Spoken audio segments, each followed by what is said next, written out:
بھائی بنے گے کلام کے لیے خدا کے خادموں کے لیے خدا آج اپنے بندہ کے سلسلہ سے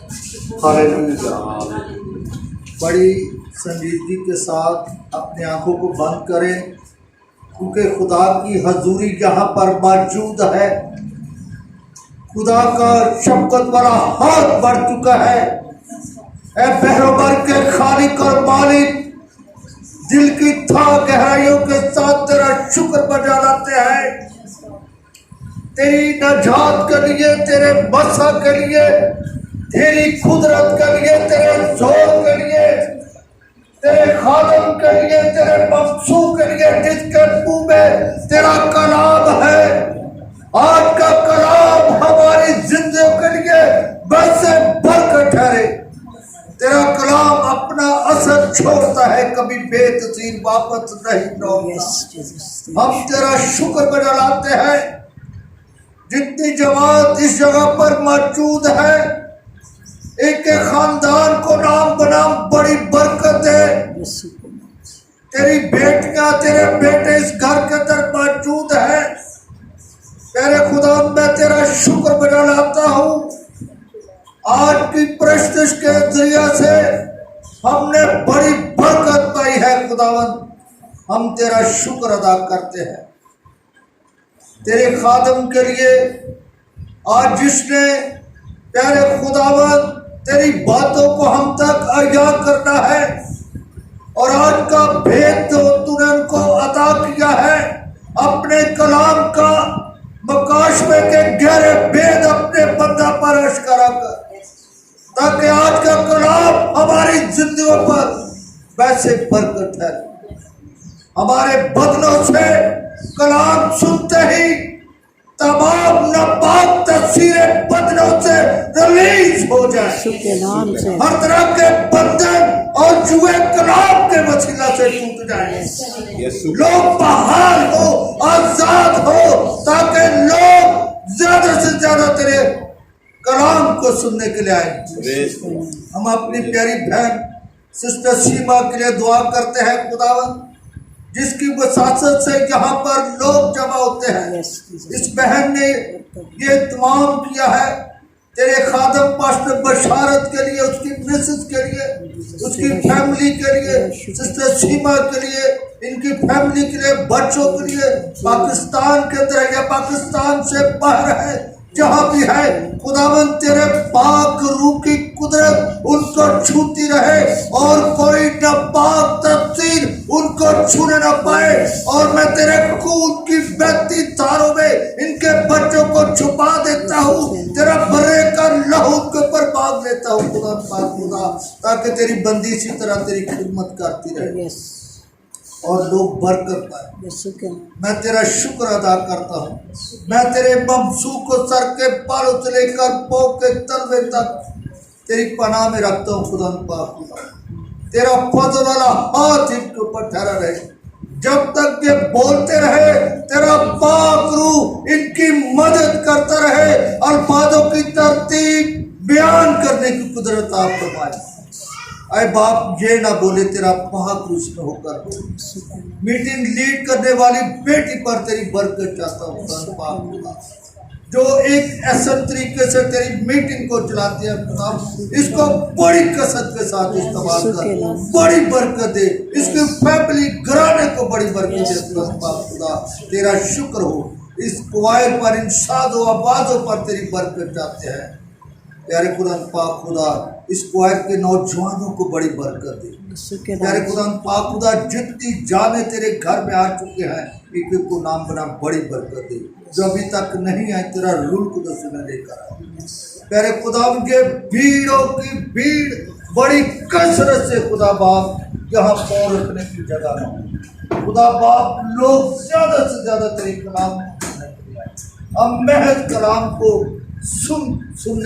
سن کر بھول نہ جائے، بلکہ اس پر عمل کرنے والی بات ہے. محض ہم کسی لالچ کے تحت نہیں، بلکہ بے لوث خداوند اپنے خدا کی حضوری کا محسوس کرنے کے لیے کہ ہم خدا کے گھر میں آئے ہیں، کیونکہ وہی ہماری صفت، وہی ہماری ڈھال، وہی ہمارا اونچا برج، वो हमारे छुपने की जगह और आपसी दीवार है। ऐ बाप तेरी आंखें आग के सोने की मानत है, तू नूर की पोशाक को पहनता है, अपनी मुट्ठी को खोलता और जानदार हर जानदार चीज को शेर करता है। हम तेरा शुक्र अदा करते हैं। प्यारे खुदावंद, जब तेरा खादम बीमारों के लिए दुआ करे तो तेरे रूह कुदस की गहरी बरकत इन पर फैलता है और तेरे पाक फरिश्तों की बाढ़ इनके चुके तो हो जाए। तेरा आसमानी लश्कर उतर आए ताकि अब प्लीज आज शर्मिंदा हो। प्लीज तेरे तू हमारे पाँव के नीचे है, तू हमें हरा नहीं सकता, हमें खौफजदा नहीं कर सकता क्योंकि तू हारा हुआ है। हम तेरा शुक्र अदा करते हैं खुदावंद, वो अपने खादमों को बड़ी कसरत के साथ इस्तेमाल कर। तेरे खादम पास्टर अनिल के लिए बरकत की दुआ चाहते हैं खुदा बाप। वो नौजवान है और उसको तूने नौजवानी की उम्र में बड़ी बरकत दी है और वो तेरे लोगों के लिए बोझ रखता है ताकि इनके लिए खुराक का इंतजाम हो। ऐ बाप तू उसकी खिदमत के अंदर और ज्यादा इजाफा कर, और ज्यादा इजाफा कर, और वसाइल पैदा कर। आसमान के दरीचे खोलकर खादम को बड़ी बरकत दे। ये सब कुछ मांगते हैं तेरे प्यारे बेटे अपने खुदा यीशु मसीह के नाम से, आमीन। थैंक यू पास्टर साहब, खुदा आपको बरकत दे, तशरीफ करती है। एक बात छोटी सी कहना चाहती हूँ कि सिर्फ पास्टर आपको नहीं बोल रही, वैसे आप सबको कह रही हूँ कि जब आप लोगों को दुआ के लिए कहा जाता है तो जिस मकसद के लिए कहा जाता है काइंडली सिर्फ उस मकसद के लिए दुआ किया करें। ये हमारी इंडिविजुअल प्रेयर होती है कि जब हम सबको ही अपनी लिस्ट में शामिल कर लेते हैं, लेकिन जब स्टेज पर किसी मकसद के लिए कहा जाता है तो प्लीज़ उसी बात के लिए दुआ किया करें। Thank you so much. अब वक्त है कि हम खुदावंद के जिंदा पाक कलाम को सुने, तो आपकी जोरदार तालियों में हम खुदावंद के बंदा को और खुदावंद के कलाम को वेलकम करें।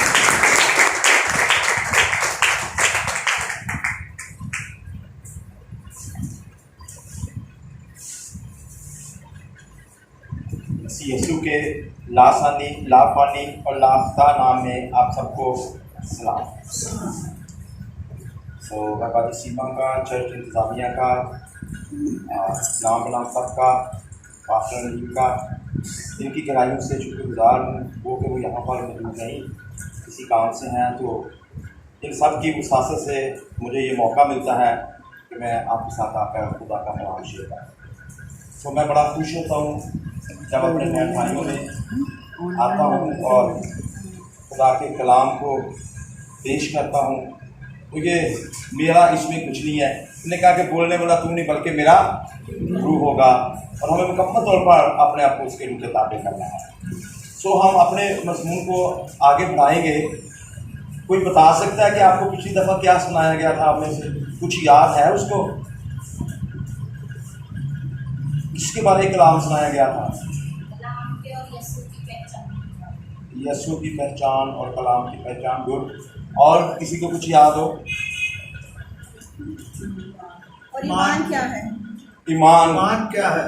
ईमान क्या है या ईमान किसको कहते हैं? और जो पढ़े लिखे हजरात हैं मैं उनसे रिक्वेस्ट करूँगा प्लीज़ अगर अपनी डायरी और पेन साथ लेकर आएँ तो आप इस कलाम को नोट करें, क्योंकि रूह कुद्दस ने जब ये कलाम लिखवाया था तो उसने कहा था कि लिख ले। आपको पता है कि जब कलाम सुनाता हूँ मैंने अपनी डायरी में वो कलाम लिखा होता है, तो आप प्लीज़ ज़रूर नोटबुक लाएं। और अगर आप क्योंकि रेगुलर आ रहे हैं मैं देख रहा हूँ, तो आप कलाम को सीखें। फिर आप जब इनको सीख लेंगे और जब आपकी डायरी में नोट होगा तो आप किसी और को भी सुनाने के काबिल होंगे, क्योंकि आप सब, मैं समझता हूँ आप दयानतदार हैं, इसलिए आप सब यहाँ पर मौजूद हैं। तो मैंने बताया था ईमान किसको कहते हैं, थोड़ा सा हम रिपीट करेंगे। और मैंने बताया था कि ईमान का मतलब होता है खुदा को जानना, खुदा की ज़ात को जानना, खुदा के साथ टाइम स्पेंड करना और खुदा के साथ रिश्ता गहरा करना। लोग सिर्फ ईमान इसलिए रखते हैं कि मुझे मुआवज़ात मिल जाए, मुझे शिफा मिल जाए, मेरे घर में खुशहाली आ जाए, बस इसके लिए। तो ये ईमान नहीं होता, ये जज्बात होता है। मुआवज़ात शिफा ईमान नहीं है, ये जज्बात हैं اور اس طرح سے لوگ جذباتی ہو جاتے ہیں، جن کو معاوضہ مل جاتا ہے وہ خدا کے ساتھ قائم رہتا ہے، جن کو نہیں ملتا پھر وہ کوئی اور راستے اختیار کرنا شروع کر دیتا ہے۔ تو پھر ایمان جو ہے، میں نے جیسے آپ کو ایک مثال دی تھی حبقوق کی، وہ کہتے ہیں کہ بھیڑ خانہ میں بھیڑ ہو نہ ہو، کھیتوں میں پیداوار نہ ہو، میرا زیتون کا حاصل ضائع ہو جائے، میں وہ ہر قسم کے حالات میں، جب وہ بڑا امیر تھا، بڑے اس کے بزنس تھے، تب بھی وہ خوش تھا، جب اس کے پاس کچھ بھی نہیں رہا تھا، یہاں تک کہ اس کے بچے بہت سے آج بھی کلیسیا میں ایسے لوگ ہیں جو ایوب کی بیوی کی طرح کہتے ہیں اس کی تکفیر کر اور اس کو چھوڑ دے، پر اس نے کیا کہا، کیا ہم خدا سے سکھ پائیں دکھ نہ پائیں؟ سکھ تو سارے ہی پانا چاہتے ہیں، کیا کوئی دکھ نہیں پانا چاہتا؟ تو اس لیے اگر ہم دکھی بھی ہیں، اگر ہم سکھی بھی ہیں، ہر قسم کے حالات میں اپنے خدا کو نہیں چھوڑنا، اپنے اقرار پر جو آپ نے کیا تھا اس پر ایمان لاتے ہوئے اس میں قائم رہنا ہے۔ وہ شفا دے نہ دے، وہ معجزہ کرے نہ کرے، وہ اولاد دے نہ دے، وہ میری زندگی سے دکھ مصیبتوں کو دور کرے نہ کرے، وہ میرا خدا ہے۔ ہاللیلویا، آمین۔ کتنے لوگ یہ کہتے ہیں نہیں میری غربت دور کرے گا تو میرا خدا ہے؟ نہیں، میں غربت میں بھی خوش ہوں، جس قسم کے حالات میں میرے خدا نے مجھے رکھا ہے، مجھے ہر قسم کے حالات میں خوش رہنا ہے، اس کو ایماندار کہتے ہیں۔ اور آج ہم سیکھیں گے جتنی بھی رکاوٹیں ہیں، ایک یا دو یا تین، جتنی بھی آپ مجھ سے بیان کی گئی میں آپ کے سامنے بیان کروں گا۔ ایمان کے راستے میں رکاوٹیں کون سی ہوتی ہیں، بیریئرز کون سے ہیں، پہاڑ کون سے ہیں جو میدان ہونے چاہیے؟ پتہ ہے آپ کو؟ کوئی جانتا ہے کون سی رکاوٹ ہو سکتی ہے؟ ایمان کے راستے میں کیا رکاوٹ ہو سکتی ہے؟ شک ایمان کے ساتھ راستے میں بہت بڑی رکاوٹ ہے۔ اور آپ میرے ساتھ نکالیں یعقوب پہلا باب اور اس کی 6 آیت۔ مگر ایمان سے مانگے اور کچھ شک نہ کرے، کیونکہ شک کرنے والا سمندر کی لہر کی مانند ہوتا ہے، جو ہوا سے بہتی اور اچھلتی ہے۔ ایسا آدمی یہ نہ سمجھے کہ مجھے خداوند سے کچھ ملے گا۔ وہ شخص تو ڈھیلا ہے اور اپنی سب باتوں میں بے قیام۔ یہ جو ہے شک کرنے والا شخص، آگے شک کی علامات لکھی ہیں کہ وہ دو دلا ہے۔ کبھی وہ یقین کرنا شروع کر دیتا ہے کہ میرا کام ہو جائے گا، جب نہیں ہوتا تو پھر وہ بے یقینی کرتا ہے اور خدا پر شک کرتا ہے۔ اور اس لیے کئی لوگ ایسے ہیں جو دعائیں کرتے بھی ہیں، دعائیں کرواتے بھی ہیں، پر شک کو اپنے اندر سے نہیں نکالتے۔ کبھی اب کراچی جانے کا کسی کو اتفاق ہوا ہو تو وہاں دیکھیں جب سمندر سے لہر اٹھتی ہے نا، وہ اتنی اونچی ہوتی ہے، ایسے لگتا ہے کہ یہ ایسا کرے گی پورے کراچی کو بہا کے لے جائے گی، پر جہاں سے وہ اٹھتی ہے وہیں پھر بیٹھ جاتی ہے۔ اور یہی حال ایسے شخص کا ہے جب وہ دعا کر رہا ہوتا ہے، جب کلام پڑھ رہا ہوتا ہے، جب دعا کروا رہا ہوتا ہے تو وہ ایک دم سے اس کا ایمان اوپر ہو جاتا ہے، پھر جب دوبارہ وہ جلدی اس کا کام نہیں ہوتا، پھر وہ بے یقینی اور شک کی حالت میں چلا جاتا ہے اور اسے کچھ بھی حاصل نہیں ہوتا۔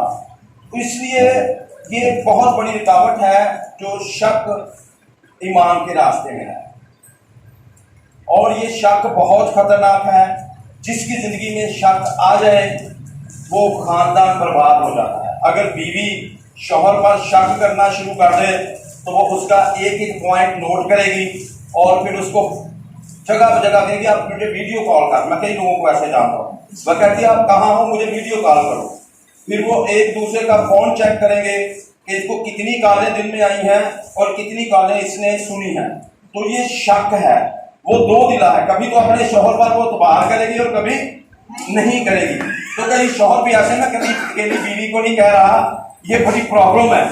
कई शौहर भी ऐसे हैं, वो भी अपनी बीवियों पे शक करते हैं, इस वक्त तो कहाँ थी, इस वक्त कहाँ थी।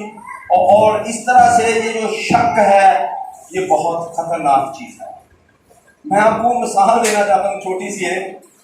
एक माँ थी और उसका सिर्फ एक ही बेटा था और उसका बेटा बड़ा कमजोर था, वो रोज बाहर से मार खा के आ जाता था और उसके शौहर ने कहा हम एक बेटा ना ले पालक ले लेते हैं, चलो दो भाई हो जाएंगे। उन्होंने एक बेटा किसी का लेकर पाला, वो बड़ा सेहतमंद हो गया। जो उनका अपना पर्सनल बेटा था वो कमजोर था, वो जब बाहर से उसे कोई मारता था ना तो वो जो दूसरा बेटा उन्होंने लेकर पाला हुआ था वो उनको रोकता था कि ना मारो इसको, और इस तरह से वो काटते गए। तो वो उसके अंदर गुस्सा आया उसको, वो कहने लगी कि ये मेरा बेटा जो है इतना कमजोर है, ये हमने लेकर पाला, ये इतना सेहतमंद है, तो फिर क्या हुआ। अभी उसके जेल में शक डाल दिया, कहती बेटा मैंने देखा कि आप सोए हुए थे तो आपके अंदर ना सांप चला गया। वो आज और वो तो चाकरी पे पड़ गया लगता, वो कुछ खाए पिए भी ना, वो कहे कि मेरे अंदर सांप चला गया, पता नहीं अब क्या करेगा, कितना बड़ा हो जाएगा, क्या होगा। वो बच्चा था, उसको क्या पता था कि सांप तो फौरन मार देता है, वो बेचारा उस शक में पड़ गया। उसका जो दूसरा बच्चा था वो कमजोर का कमजोर ही रहा, वो फिर बेचारा मार खा गए वापस। फिर कहती हाँ ये तो बड़ी बुरी बात हुई है, अब चले वो कुछ ना कुछ करता था। फिर उसको कहती है बेटा आप सोए हुए थे और हुआ यूं कि इतना वो सांप बड़ा हो गया था, वो छोटा सा गया था वो बड़ा हो गया, तो वो आपके अंदर से मैंने उसको बाहर निकलते हुए देखा। कहता हाँ मामा, कहती हाँ, और वो उसके अंदर से निकल गया आज और कल, और वो बच्चा सेहतमंद होता गया, बच्चा सेहतमंद होता गया, फिर वो अजीब हो गया। तो इसी तौर पर वो सेहतमंद हो गया, फिर उसने वैसे काम करना शुरू कर दिए। शक जो है ये हमें, हमारे रिश्तों को हमें कमजोर कर देता है। कभी कभी यहाँ के हमारे रिश्ते शक की वजह से मुर्दा हो जाते हैं, मर जाते हैं। और बहुत सारे मियाँ बीवी ऐसे हैं जिनके रिश्ते मुर्दा हैं, वो एक शक के नीचे तो रह रहे हैं पर वो एक दूसरे से बातचीत नहीं कर रहे। कहते ठीक है अब तेरे साथ जिंदगी गुजारनी है, शादी हो गया, अभी कॉम्प्रोमाइज किया हुआ है। तो मेरे अजीजों मेरी आपसे रिक्वेस्ट है उस सांप को अपने अंदर से निकाल दे, तो आपके रिश्ते फिर से सेहतमंद हो जाएंगे, जोरावर हो जाएंगे। और यही बात है, कईयों लोगों को कोई बीमारी ना भी हो, कहते हैं मुझे ये बीमारी लगी हुई है, टेस्ट भी नहीं कराएंगे, जरा कोई गर्मी की वजह से जा सके शायद मुझे शुगर हो गया। इस तरह से लोग बड़ा शक करते हैं बीमारियों के तलक से, और दवा करा भी लेंगे ना, फिर कहेंगे नहीं भाई साहब जहां तक चेक करेंगे ना यहाँ तो थोड़ी सी दर्द हो रही है, फिर यकीन का खुदा के आगे कोई चीज ठहर सकती है, फिर भी शक। तो मैं उसे समझ जाता हूँ, मैं कहता हूँ बहन जी आपने नहीं ठीक होना, देखिए क्यों बात ना, जितनी मर्जी मुझसे दुआ करा लो आपने नहीं ठीक होना। कहती क्यों क्या बात है, मतलब बात यह है कि आप शक को नहीं निकाल रहे। तो कलाम में लिखा कि शक करने वाला शख्स कुछ भी नहीं हासिल कर सकता। आप मेरा भी टाइम जाया करेंगे, अपना भी टाइम जाया करेंगे शक को निकाल। आपकी दर्द ठीक हुई है या नहीं हुई, आप कहे मैंने यीशु के मार खाने से छुपा माली है, हालेलुया। आपके हालात ठीक हुए हैं या नहीं हुए, आप कहें कि मैं खुशहाल हूं, हालेलुया। जो शक करने वाला शख्स है उसकी खुदा कभी मदद नहीं करता है। मत सोचे कि खुदा उसके लिए काम करेगा, जो ईमान रखता है उसके लिए खुदा काम करेगा। इसलिए लिखा है तुम शक्की ना बनो, तुम अपने एक बाल को सफेद या काला नहीं कर सकते, तो इतनी चीजों के चक्कर में क्यों पड़े हुए हो। इसलिए मेरी मियाँ बीवी से रिक्वेस्ट है, बाकियों से भी, कि शक को अपनी जिंदगी से निकाल दें, फिर ही आपको कुछ हासिल हो सकता है। वरना हम मोबाइल देख के क्या कर लेंगे, वो मैसेज करके डिलीट भी कर देंगे, वो कॉल करके डिलीट भी हो सकती है, तो क्या मिला आपको, नहीं चेक कराओ सिर्फ, ये काम छोड़ दें, खुदा पे ट्रस्ट करें। जहां भी मेरी बीवी गई है खुदा उसकी हिफाजत करेगा, उसके साथ कुछ बुरा।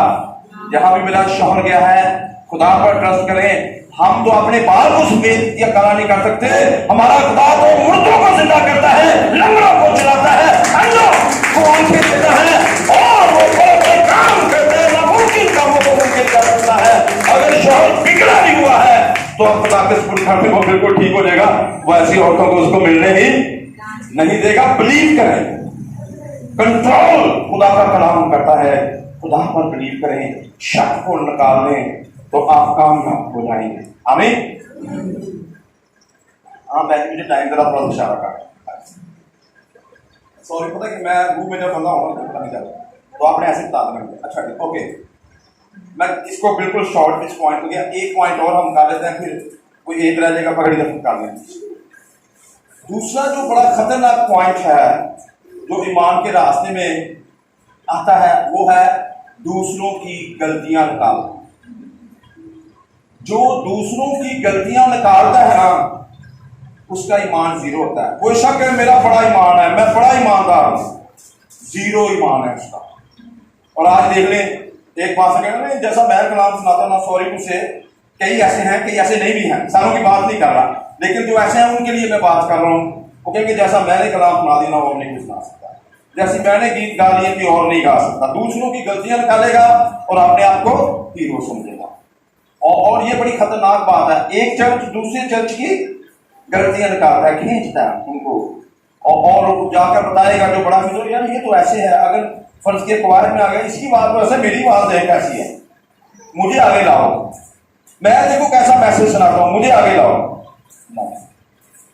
चर्चेस में, खानदानों में, मियाँ बीवी के दरमियान ये बड़ी प्रॉब्लम है, एक दूसरे की गलतियां निकाल रहे। और आप ये पढ़ सकते हैं, मैं पढ़ूंगा नहीं टाइम की शॉर्टेज की वजह से। और एक औरत जो एन फेल के वक्त पकड़ी गई, और वो सारे पकड़कर किसके पास लाए? यीशु के पास। किसी में से गलतियां निकाल रहे थे? औरत में से। सबने पत्थर पकड़े हुए थे उसको मारने के लिए, तो वो यीशु को फंसा रहे थे उस वक्त। कह रहे थे कि अगर ये यीशु कह देगा इसको पत्थर मारो, उस पर कत्ल बढ़ जाएगा, क्योंकि ये कौन सा काहिन, रजिस्टर्ड काहिन है, वो तो आसमान से काहिन मौजूद था ना। उन्होंने काहिन का लिबास है, उन्होंने काहिन का लिबास पहने, बताओ हम इसको मार दें। अगर वो दे देते ऑर्डर तो रूमी हुकूमत ने पकड़ लेना था। अगर वो ऑर्डर नहीं देते कि इसको पत्थर ना मारो, तो काहिनों ने पकड़ लेना था, मजहबी अदालत ने उनको पकड़ लेना था कि ये शरीयत की अधूरी कर रहे हैं। अब यीशु क्या जवाब दे यहाँ पर? यीशु के पास बड़ी, कभी कभी हम भी ऐसे फंसे होते हैं कि हमारे पास उसका कोई हल नजर नहीं आता, पर यीशु कहते हैं हिकमत के सारे खजाने यीशु मसीह में पोशीदा। ये आप कुर्सियों 2 बाब की 2 आयत पढ़ सकते हैं। यीशु ने उन्हें बताया, यीशु मसीह ने उन्हें कहा कि तुम में से इसको वो पत्थर मारे जिसने कोई गुनाह ना किया। इसका मतलब क्या है कि तुम अपनी गलतियां निकालो, तुम इसमें से गलतियां क्यों निकाल रहे हो? अपने आप को तो दुरुस्त करो। हम अपने आप को दुरुस्त नहीं करते, दूसरों को दुरुस्त करने के लिए चलते हैं। नहीं, जब कलाम सुनते हैं कहते हैं ये कलाम उसके लिए है, ये कलाम उसके लिए है, ये कलाम मेरे हमसाये के लिए है। जाकर उसके तेरे लिए ऐसा कलाम हुआ था, नहीं, उसको कुछ नहीं मिलना, ये कलाम मेरे लिए है और मैं इसको एनालाइज करूं और मैं अपने अंदर से गलतियों को खुद निकालूं। और यीशु ने फिर कहा इसको मारे पत्थर। क्या हुआ? सब ने पत्थर फेंक दिए और नीचे यीशु ने कुछ लिखना भी शुरू कर दिया। हो सकता है यीशु ने हुक्म लिखे हों और उनमें से कोई भी उन पर अमल ना करा या उनके गुनाह लिखे हों, ये हम कुछ नहीं कह सकते इसके तरफ से। और सब आते थे और पत्थर फेंककर चले गए। अब यीशु की जिंदगी में गुनाह नहीं, यीशु पत्थर मार सकता था कि नहीं? यीशु ने पत्थर मारा? उसने इसको माफ कर दिया। अगर हम लोगों की गलतियां निकालने की बजाय, गुनाह निकालने की बजाय, क्या हम उनको माफ नहीं कर सकते? लिखा है, पतरस कहता है कितनी दफा माफ करें? उसने कहा 7 के 70 बार। जब भी तेरा भाई गलती करे तो उसको भाई से मरा, तेरी बीवी गलती करे, तेरे रिश्तेदार गलती करे, स्कूल में टीचर एक दूसरे की गलती करें, ऑफिस में गलतियां हो, प्रिंसिपल भी माफ करे, टीचर भी एक दूसरे को माफ करें, बच्चे भी एक दूसरे को क्या करें? नहीं, इनको माफ नहीं करना। मेरे अजीजों, अगर जब हम माफ नहीं करेंगे तो फिर हम गलतियां निकाल के बैठे हैं, फिर हम खुद जज बन के बैठे हैं। तो हम जस्टिस, अपनी जस्टिस कर सकते हैं, अपने जज बने, दूसरों के जज न बने। आमीन। आदम और हवा ने किस किस की गलती निकाली थी?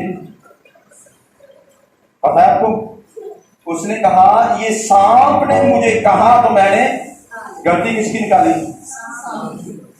तो अगर सांप ने जबरदस्ती पकड़ के उसके मुंह में फाड़ डाला, उसने खुद देखा था, उसकी आंखों को अच्छा लगा था, उसने तोड़ा था और तोड़ के दिया था सांप ने, तो इल्जाम किस पर आ गया? हाँ, सांप पर। तो आदम ने किस पर इल्जाम लगाया? नहीं, आदम ने हवा पर इल्जाम नहीं लगाया, उसने उससे भी बड़ा काम किया था। उसने कहा ये जो साथी, ये जो हवा, ये जो औरत तूने मुझे दी है, इसने मुझे दिया है, तो मैंने खाया। तो किस पे इल्जाम गया? खुदा पर। बात का हमें पता ही नहीं चलता और हम खुदा पर इल्जाम लगा रहे हैं और अपनी गलतियों का जिम्मेदार खुदा को ठहरा रहे होते हैं, जबकि वो बिल्कुल भी हवा ने दिया और उसने खाया। तो कहता है ये जो बीवी तूने दी है ना मेरी, इसने मुझे दिया।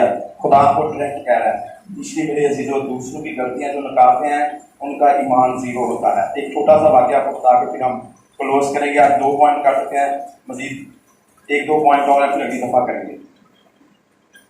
2 मियाँ बीवी, उनकी आपस में बड़ी लड़ाई हुई। बड़े लोगों ने समझाया, बड़े बुजुर्गों के पास गए, बड़ा समझाया, नहीं हमने नहीं सुलह करनी। कहते हैं एक दिन कहते चलो आप किसी पास्टर के पास गए थे ना, पादी साहब के पास चले जाओ। वो पास्टर को खुदा ने बड़ी हिम्मत दी हुई थी।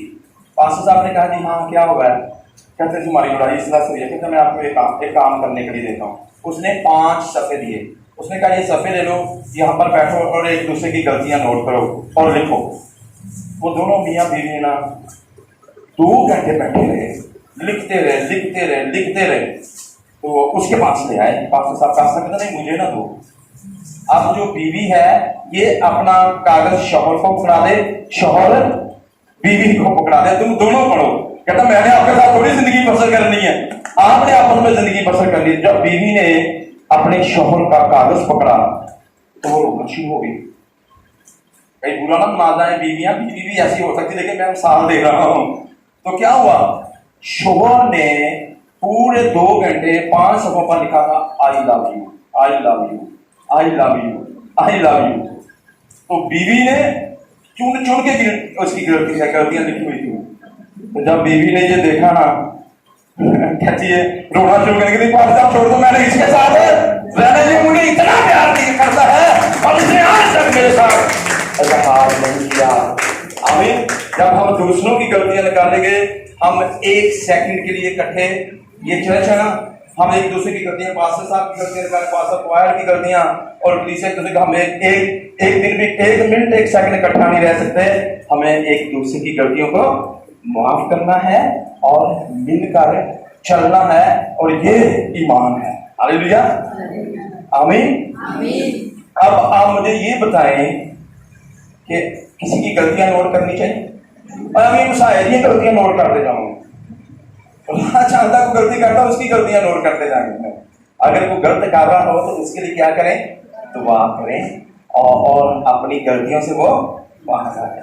कहता है जो नेकी करना जानता है नहीं करता वो गुनाह करता है। बताया कि उसकी गलतियों को उछाले, और अगर गलतियां निकालेंगे तो लानतें भी आती हैं। छोटी सी मिसाल देता हूँ आपको। जब नूह आसपास बंदा था और जब उसने अंगूरों का रस ज्यादा पी लिया तो नशा आ गया उनके ऊपर, और उन्होंने अपने सारे कपड़े उतार के अपने कमरे में लेटा हुआ था। तो एक बेटा था और उसने जाकर देखा कि बाप नंगा है। उसने क्या किया, अपने बाप की गलती 2 भाइयों को आकर बताई कि हमारा बाप नंगा लेटा हुआ है। उन 2 भाइयों ने क्या किया, उन्होंने वो कपड़ा लिया और उल्टे पांव गए जाकर बाप पर डाल दिया, बाप पर डाल दिया, और दोनों भाइयों को बरकत मिली, और जिसने गलती निकाली उस पर लानतें, और उसकी नस्ल भी लानती हुई। और अब यीशु मसीह में जाकर उसकी लानतें दूर हुई हैं, नहीं तो वो लानती थी। अगर दूसरों की गलतियां निकाल के अच्छालते हैं, दूसरों को बताते हैं, तो ये हम क्या ठहर जाते हैं? ईमानदार ठहरने की बजाय लानतें आ जाती हैं। इसलिए मेरी प्लीज आपसे रिक्वेस्ट है, किसी की गलतियां निकालें, उसके लिए दुआ कर दें और उसके साथ प्यार करें। यीशु मसीह ने गलतियां निकाली, उसने क्या किया? उसने अपनी मोहब्बत की खूबी हम पर यूं जाहिर की, जब हम गुनाहगार ही थे तो मसीह हमारी खातिर मुआ। इसका क्या मतलब है? गुनाहगारों के लिए जान दो, उसने जान दी। हम उनको छालते हैं कैसे? मुझे बताएं कि उस वक्त बड़ा मशहूर था रोम में کوئی اپنی محبوبہ کے لیے جان دے دیتا تھا اور فوجی اپنے وطن کے لیے جان دیتے تھے، پر گناہ گاروں کے لیے کوئی جان میرے اور آپ کے یسوع نے آ کر گناہ گاروں کے لیے جان دی، اور ہم اس کے پیروکار ہیں۔ ہم لوگوں کے لیے جان دینے کے بجائے انہیں گناہ گار کہلاتے ہیں۔ یسوع نے تو ان کے گناہ اپنے اوپر لے کر صلیب پر جا کر ان کو مارا، دفن کر کے ختم کر کے تیسرے دن زندہ ہو کر آسمان پر چلے گئے۔ تو ہم ابھی بھی لوگوں کی غلطیوں کو، گناہوں کو اچھال رہے ہیں، کئی میڈیا پر اچھالتے ہیں، ادھر ادھر اچھالتے ہیں۔ دیکھیں فیس بک بڑی خاتموں کی غلطیوں کو، گناہوں کو ایسے اچھال رہے ہیں لوگ، کیا کیا کر رہے ہیں۔ میری آپ سے التماس کر سکتا ہوں کہ دوسروں کی غلطیاں نکالنا بند کریں، ان سے پیار کرنا شروع کریں۔ میرے اور آپ کے یسوع نے یہی کیا ہے۔ ہم کیا ہیں؟ کلیسیا، ہم دلہن ہیں اور یسوع مسیح ہمارا دلہا ہے۔ دلہن دلہن دو ہوتے ہیں یا ایک؟ بولے میں اور یسوع ایک ہے، میں مسیح کی دلہن ہوں تو میں مسیح جیسے کام کروں گا، اور کلیسیا مسیح کا بدن ہے اور اس کے بدن ہونے کا ثبوت ہے۔ پھر آپ ایماندار ہیں، پھر لوگ آپ کو کہیں گے یہ ایماندار ہے۔ ہاللیلویا۔ ہم تو روتے ہوئے نظر آتے ہیں، چرچ بھی چلے جائیں گے، دعائیں بھی کریں گے، کلام بھی پڑھیں گے، روزے بھی رکھیں گے، پھر بھی اس نے میرے ساتھ زیادتی کر دی، اس نے میرے ساتھ، تو ان زیادتی کو ہم برداشت کیوں نہیں کرتے؟ ان کی زیادتیوں کے بغیر باوجود اس سے محبت کرنا شروع کریں، وہ آٹومیٹکلی آپ سے محبت کرنا۔ 3000 لوگوں نے زیادتی کی یسوع مسیح کے ساتھ، جب یسوع مسیح کی محبت ان کے دلوں میں اجاگر کی پطرس نے، تو 3000 نے یسوع مسیح کو قبول کر لیا، اپنا دلہا بنا لیا۔ اس طرح سے لوگ یسوع کو اپنا دلہا بنائیں گے اور ایمان سے آپ لوگوں کو جیت پائیں گے۔ کلام حق کا پڑھا اور سنا جانا ہمارے لیے باعث برکت ہو، خدا ان کا شکر ہو، آمین۔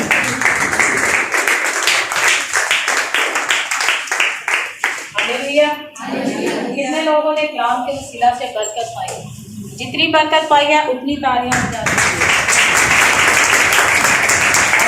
محبت کیا ہے؟ بہت سے کلام کے اندر لکھا ہے محبت بہت سے گناہوں پہ کیا کرتی ہے؟ پردہ ڈالتی ہے۔ تو یسوع مسیح نے بھی، ہم بھی کیا تھے؟ بہت گناہ گار تھے، تو یسوع مسیح نے کیا کیا؟ ہمارے گناہوں پہ کیا کیا؟ صلیب پر جان دے کے پردہ ڈال دیا۔ ہم میں سے جو ہم جانتے ہیں اپنے بارے میں، جو ہمارے ساتھ نیکسٹ پرسن ہے وہ نہیں جانتا، جو ہمارے ساتھ دوسرا، ایون کہ ہمارے جو بہن بھائی ہیں، جو ہمارا دوست ہے، وہ بھی نہیں جانتا کہ اس کے اندر کیا کمی ہے، لیکن کیا ہے؟ یسوع مسیح جانتا ہے۔ تو یسوع مسیح کیا کرتا ہے؟ یسوع مسیح نے کیا آپ کو کبھی آپ کی بدیوں کو، برائیوں کو، گناہ کو اچھالا ہے کسی کے سامنے؟ نہیں نا۔ تو اسی طرح، اسی لیے اس نے صلیب پر اپنا لہو بہایا، جان دی، اور ہمارے گناہوں کو اس نے ڈھانپ دیا۔ ہاللیلویا، ہاللیلویا، خداوند کی تعریف ہو۔ اب وقت ہے کہ ہم ہدیہ نذرانے پیش کریں اس کی